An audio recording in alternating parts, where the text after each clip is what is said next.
Rennes, j'écoute les voix du service public. C'est le podcast des archives de Rennes dans lequel nous vous proposons de découvrir des témoignages de celles et ceux qui font la ville. Entre l'église Saint-Aubin et le bord de la station de métro, il y a 1 mètre. De ce mètre-là, d'un côté, vous avez l'église Saint-Aubin qui monte à peu près à 20 mètres. Et de l'autre côté de ce mètre, vous avez la station de métro qui descend à 30 mètres. Donc vous avez une différence de dénivelé là, sur 1 mètre de largeur de 50 mètres. Au niveau construction, ça a été quelque chose de difficile. Et les maîtres d'œuvre, quand ils ont fait ça, chapeau quand même, parce que c'était quand même compliqué.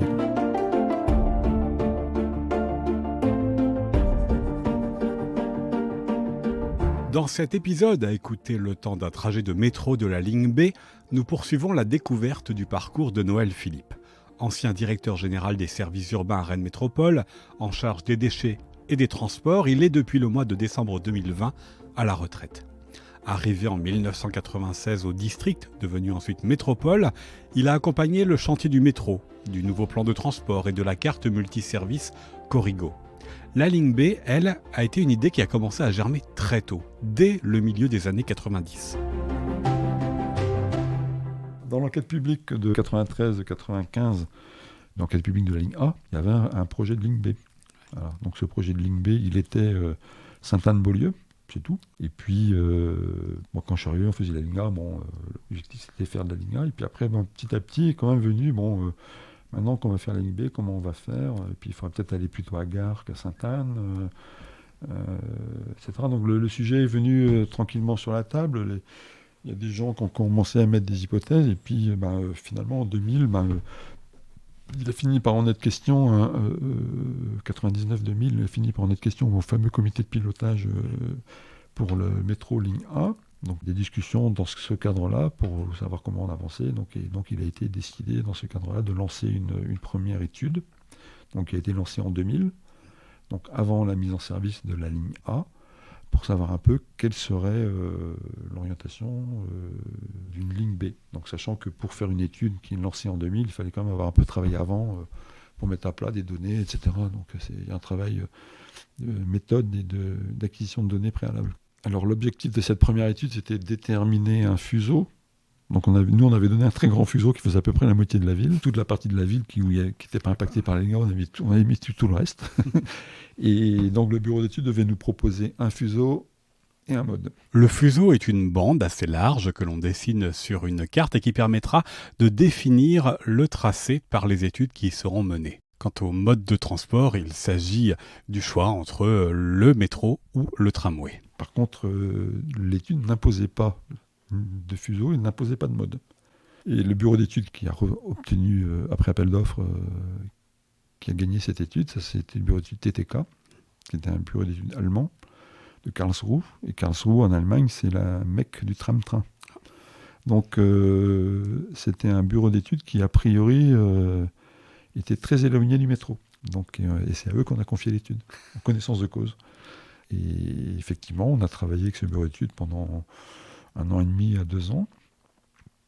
Et à la fin, ils ont conclu le tramway n'est pas un mode adapté à la ville de Rennes. Donc, ils ont fait une préconisation de métro. En 2003, quand on avait les conclusions de l'étude, on voyait que le métro fonctionnait bien, donc c'était plus facile d'être pro-métro. Quand on l'a lancé au départ, honnêtement, on l'a fait de façon extrêmement honnête pour mettre toutes les choses sur la table, quoi. C'est donc le choix du métro qui s'est imposé au détriment du tramway. Noël Philippe revient sur les raisons qui ont motivé cette décision suite aux conclusions de l'étude de 2003. Quand on regarde l'étude, on a comparé 8 tracés métro à 1 tracé tramway. Alors pourquoi 8 métros et tramway? Ça veut dire que vous étiez pro-métro? Non, ça veut dire que tout simplement que le métro, le fait qu'il soit souterrain, qu'on pouvait choisir les points où on émergeait, on avait une marge dans l'optimisation du système. Le tramway, lui, quand on regardait, si on enlevait le fuseau de la ligne A, quand on regardait le reste, une fois qu'on additionnait les contraintes, etc., on n'avait qu'un seul fil avec des perles. Donc parce que là, le fil il est visible, contrairement au métro, le fil est sous terre ou en aérien. Là, le fil est visible, donc il faut faire avec l'ensemble de ces contraintes, et on n'a jamais réussi à faire plus d'un tracé. À l'époque, en 2003, quand on a fait le choix pour la ligne B, quand les élus ont décidé de retenir le fuseau et un métro automatique, On avait le résultat de la ligne A, où on était déjà quasiment à 100 000 voyageurs par jour, on avait dépassé les objectifs. Et ce que nous montraient les résultats de la ligne A, c'est que l'ensemble des modèles d'études de trafic, notamment ceux qui faisaient l'objet de l'étude dont on parlait là, sur la ligne B, tous ces modèles, ils ne fonctionnaient pas qu'un métro. Les modèles d'études de trafic n'étaient pas bons. C'est-à-dire qu'en fait, ils considéraient qu'un métro ou un tramway fonctionnaient de la même façon, qu'ils avaient la même attractivité par rapport aux distances, proximité, habitat, emploi autour, etc. C'est comme si c'était un métro et un tramway, c'était la même chose. C'est-à-dire qu'en fait, on comparait. Et en fait, non, l'efficacité d'un métro, sa rapidité, son confort, sa fréquence font que ça n'est pas le même service.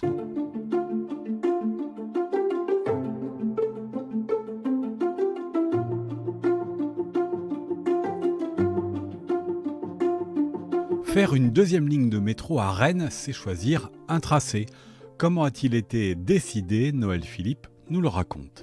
Alors là, c'est un processus qui a été très long parce que autant la décision sur le fuseau et le mode, c'était juillet 2003. La décision sur le tracé proprement dit, avec les positions des stations, etc., c'est décembre 2007. Donc ça a été un travail long. Donc on a fait de mémoire 17 tracés ou 19, je ne sais plus exactement, enfin c'est l'un ou l'autre. 17 ou 19 tracés. Sur tous ces tracés, on a regardé comment on pouvait modifier le réseau de bus associé pour que les études de trafic soient les plus justes possibles. Et puis après, on a regardé si on pouvait couper la ligne en morceaux. C'est-à-dire que c'était quand même un gros morceau de faire une ligne entière. Donc est-ce qu'on peut la couper en morceaux et puis remettre à plus tard ou est-ce qu'on met, en fonction des lignes qu'on propose, où est-ce qu'on met le garage atelier? Est-ce qu'on fait un seul garage avec la ligne A, ce qui impose d'avoir le même matériel, ou est-ce que c'est différent? Enfin, il y a des tas de questions qui se posent, et donc ça a pris du temps. Et puis il y avait aussi une question qui était très importante, c'est-à-dire que très vite, il a été assez évident que les deux points de correspondance possibles, c'était Sainte-Anne ou Gare. C'est-à-dire qu'il fallait que ce soit dans le centre-ville. Donc, sur la ligne A, il y a 4 stations de centre-ville. Il y a Sainte-Anne, il y a République, il y a Charles de Gaulle et il y a Gare. Donc, Charles de Gaulle, c'est un lieu qui est entre deux, donc qui ne correspond à rien. Donc, certes, on avait de la place à cet endroit-là, mais ceci étant, la ville était en train de faire un parking. Donc, il fallait un peu qu'on oublie quand même, il n'y a plus de place. République, ça aurait pu être le cœur du réseau, parce qu'il y a déjà l'Access West, on aurait pu avoir les deux lignes. Mais c'était concentré sur un endroit, beaucoup de choses. Et puis, qu'est-ce qui se passait? Comment fonctionnait le réseau de transport pendant les travaux? Parce que ça veut dire que République était complètement bouché. Donc, et en même temps, c'était pas très favorable. Et puis après, il restait Sainte-Anne ou Gare, quoi. Donc on a fait des études avec une option. Il n'y a que Sainte-Anne, il n'y a que Gare, et il y a les deux. Et puis après, pendant ce temps-là, le réseau, il a fonctionné aussi. Et on s'est rendu compte que le réseau, le tronçon le plus chargé, c'était Sainte-Anne-Gare. Donc c'était là où il y avait le plus de monde. Parce que ceux qui viennent du nord, ils pénètrent de façon plus ou moins importante dans le centre-ville pour aller vers le sud. Et ceux du sud, pareil. Donc le tronçon le plus... Ça paraît évident à dire comme ça, mais et c'était celui-là. Et à l'époque, puisqu'on connaissait quand même ce qui se passait ailleurs, et on a vu aussi que sur Toulouse, ils étaient partis avec un point de connexion qui était un peu comme ça, comme si nous on avait pris Charles de Gaulle, quoi. Et en fait, il s'est avéré là-bas à Toulouse que le fait d'avoir pris un truc entre les deux, ça a complètement fait exploser le trafic sur la première ligne, parce qu'on cumulait énormément de trafic. Donc en fait, l'idée de faire une double correspondance est apparue relativement vite, parce qu'il y avait un intérêt quand même évident à Gare. Ça paraît évident de dire ça, mais il y avait quand même un gros intérêt à Gare. Et puis Sainte-Anne, quand même, ça évitait que toutes les liaisons entre les sites universitaires ne retraversent le centre-ville, quand même, quoi. Par contre, Sainte-Anne, il fallait vérifier qu'on puisse le faire, quoi. Peut-on faire une station à Sainte-Anne? Donc la réponse a été oui. Donc en 2004-2005, on a eu la réponse oui. Et donc on a pris en compte cette réponse. Et donc et après, on a mis toutes les opérations en route. Et en 2007, donc on a fait... avec tout l'ensemble des autres études, les morceaux de tracé, les études économiques, parce qu'on a aussi beaucoup travaillé avec nos services financiers pour savoir quel serait l'impact de tout ça sur les impôts locaux, parce que c'est pas rien quand même, une opération d'1 milliard à Rennes, c'est pas rien quand même. Et puis on a aussi regarder de très près quels seraient les coûts d'exploitation. Donc en fait, on a mis tout ça sur la table. Et en novembre 2007, on a fait l'ensemble des services de la métropole concernés, donc les finances, les urbanismes, les transports, un gros dossier de 200 pages en format A3 qu'on a remis aux élus, qui s'appelait un dossier d'aide à la décision, où ils avaient tout dedans. Je pense qu'il n'y a jamais eu un dossier aussi complet pour une prise de décision comme ça. Et les élus, le document leur a été présenté en novembre au Conseil, donc par Daniel Delaveau, qui était le vice-président transport de l'époque. Et puis, ils ont eu le dossier pendant un mois. Ils ont décidé le mois d'après. C'est la seule fois dans toute ma carrière à la métropole que j'ai vu une présentation d'une décision à un conseil et une décision le conseil d'après. Il fallait qu'ils prennent le temps de leur dire vous avez eu le temps de voir les choses, donc là maintenant vous êtes capable de décider, vous devez décider. Et donc ça a été vraiment ces 4 ans-là, pour moi ça a été la période la plus stressante, parce que une fois qu'on a décidé de faire le tracé, etc., bon, après on a des prestataires comme la Semcar. Semcar, pour Société d'économie mixte des transports collectifs de l'agglomération rennaise, a reçu la mission par la collectivité de construire et de préparer l'exploitation de la future ligne de métro, la maîtrise d'ouvrage. Il faut suivre les choses, ça ne veut pas dire que c'est un long fleuve tranquille, je ne veux pas dire, mais les choses sont enclenchées, on est dans le faire, et on n'est plus dans la question faut-il faire. Dans la question faut-il faire, on est quand même beaucoup moins nombreux autour de la table, et l'information qui remonte aux élus, elle dépend quand même beaucoup des gens qui sont en responsabilité du projet. En l'occurrence, c'était moi qui étais en responsabilité globale du projet, quoi. Donc est-ce qu'on ne s'est pas gouré, est-ce qu'on n'a pas déconné, est-ce que sur les coûts d'exploitation on est bon, est-ce que sur les impacts financiers on est bon, est-ce que ceci, c'est pas évident, quoi. Et c'est là où il est très important de fonctionner en équipe, parce qu'on on peut être chef d'orchestre, mais on ne joue pas tous les instruments, quoi. Mais tous les gens qui ont participé à cette période-là, je pense qu'ils en ont un bon souvenir, même si c'était dur, même si le niveau de responsabilité qu'on avait était très très élevé, mais c'était quand même très très très enthousiasmant. Extrait du dossier d'aide à la décision du mois de septembre 2007 à propos de la structuration de la ville et de l'agglomération avec la dynamique métro. Les lignes de métro sont des axes structurants favorisant le développement des actions d'urbanisme et des opérations d'aménagement. À titre d'exemple, la ligne A de métro a permis de renforcer l'intégration de grands quartiers périphériques et de mieux les insérer dans le développement de la ville et de l'agglomération en améliorant leur desserte. L'échelle de temps change. Les distances perçues entre les quartiers et le centre-ville diminuent. De nouvelles mobilités sont ainsi rendues possibles. Le métro ne constitue pas seulement une infrastructure de transport, il s'agit d'un véritable outil de proximité et de structuration du territoire. Le corridor d'attractivité du métro est aussi le support de lieux de projet, de requalification d'espaces publics, de confortation ou de création de pôles de quartier avec de nouveaux équipements, services et commerces, de réalisation mixant les logements et les activités.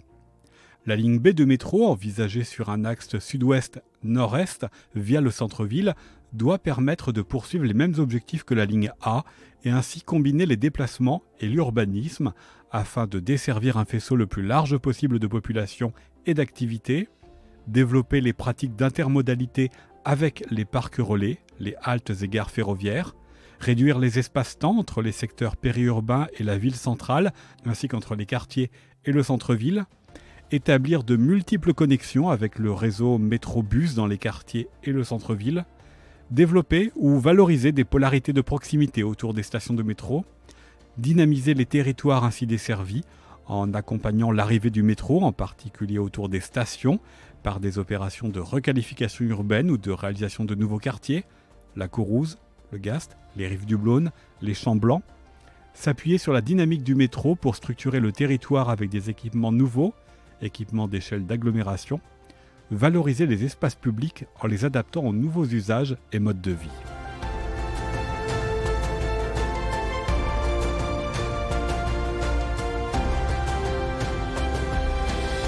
Le tracé de la deuxième ligne de métro reste à l'intérieur de la rocade. Noël Philippe nous explique ce choix. Le problème de sortir de la rocade pour faire un métro, la question est toujours, si on sort du Yac à Faucon, parce que c'est facile d'être Yac à Faucon, c'est-à-dire que si on sort de la rocade, ça veut dire qu'on tombe sur des densités qui sont beaucoup plus faibles. Et donc, est-ce qu'un métro On est quand même sur la ligne B aux environs de 90 millions de kilomètres, quand même. Donc est-ce qu'on est capable d'investir 90 millions, voire 200 millions pour faire 2 km, 1 km pour franchir la rocade et puis 1 km derrière, pour desservir qui, quoi, quelle densité. Il n'y a pas une commune de plus de 10 000 habitants à l'extérieur de la rocade qui puisse être desservie.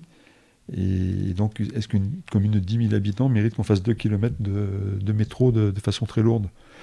Donc, il me dit, oui, mais il y a les parcs relais. Ah oui, mais les parcs relais, c'est pareil. Un parc relais, sur la ligne A, la station la moins fréquentée, c'était la station Jacques Cartier, à peu près égalité avec Anatole France, qui était aux alentours de 7 à 8 000, au moins dans les premiers temps, ça a dû augmenter depuis, 7 à 8 000 voyageurs par jour. Pour avoir un parc relais qui aboutisse à la même fréquentation que la station la plus faiblement fréquentée de la ligne A, pour faire un parc relais d'une capacité suffisante pour aboutir au même niveau de fréquentation, il fallait un parking relais d'à peu près 3500 à 4000 places. C'est-à-dire 2 fois plus grand que les parkings de supermarchés.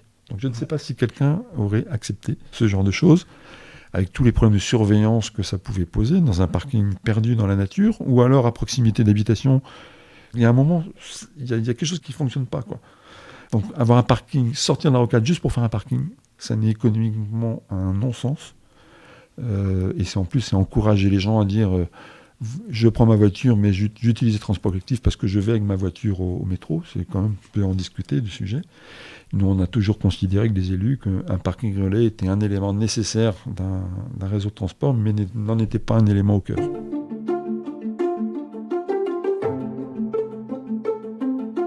Dans ce long processus de décision et de construction de la seconde ligne du métro rennais, il y a eu des imprévus. Et parmi ceux-ci, une loi en 2005 concernant la sécurité des stations et de leur sortie. On a fait l'étude de Sainte-Anne avant que les textes se changent sur la sécurité.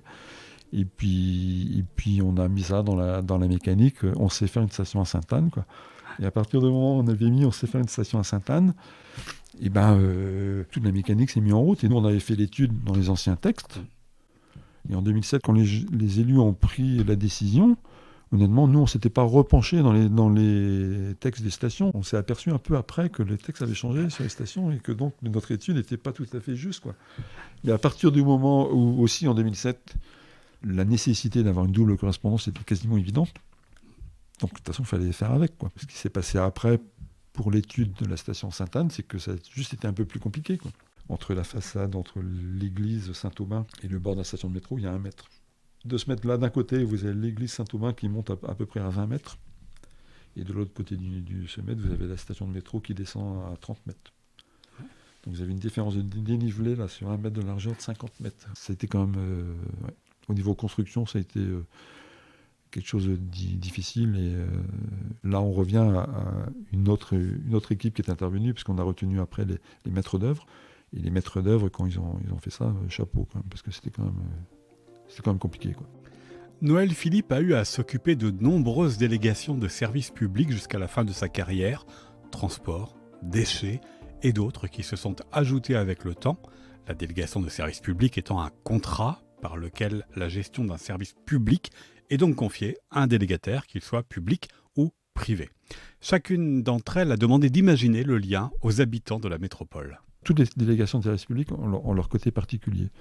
Les déchets, vous organisez une collecte des déchets et vous organisez un système où vous devez passer dans toutes les rues, voir tout le monde, parce qu'il faut ramasser les poubelles ou ramasser les points de collecte. Les transports, vous organisez un réseau de transport qui dessert l'ensemble des services sans passer forcément dans toutes les rues en détail. Et puis les gens le prennent ou le prennent pas, c'est leur choix. Les parkings... En ouvrage, c'est pareil. Vous avez les gens, ils viennent pas, c'est de leur choix. Mais en même temps, ça participe de façon très importante, moins que les transports, mais de façon très importante, à une politique de mobilité. Donc c'est pas rien non plus. Quand vous prenez le chauffage urbain, c'est en lien avec des déchets, parce que vous récupérez les chaleurs des usines, ou bien vous avez des chaufferies particulières, et puis vous devez distribuer ça. Et puis c'est quoi le tarif là? Parce qu'actuellement, quand on parle beaucoup de prix d'énergie, dans une délégation de service public, est-ce que la collectivité, qu'est-ce qu'elle doit prendre comme impact par rapport au tarif? Est-ce qu'elle doit participer à la non-hausse des coûts ou à la non-baisse? Enfin, c'est toujours des sujets extrêmement différents, extrêmement particuliers. Puis j'avais aussi le crématorium. Donc les crématoriums, c'était encore une autre délégation de service public. C'était encore autre chose, quoi. Donc, et à chaque fois, c'est des sujets intéressants. Moi, j'adorais ça, négocier une délégation de service public.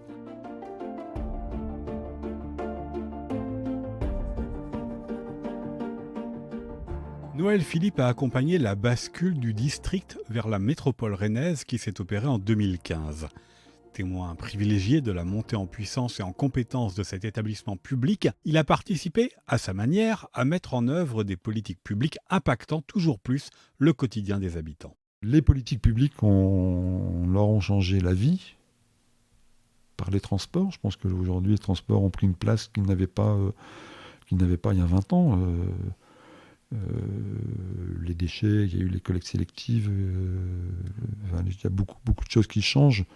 Même si j'ai toujours dit que les gens des services avaient une action directe du terrain, parce que c'est beaucoup de proximité, les déchets. Et les gens des services, ils avaient une capacité de faire une autonomie importante pour bien le faire. Voilà, donc moi je me contentais presque de dire ouais, vous avez bien travaillé, c'est bien. Non, je caricature un tout petit peu, mais c'était quand même ça. Et puis, donc de là à dire par rapport aux gens, non, moi j'ai participé. J'ai permis la mise en œuvre de politiques publiques décidées par les élus. J'y ai pris toute ma part, je pense avoir pris ma part, mais ça reste des décisions politiques d'élus. Il faut que ça reste comme ça.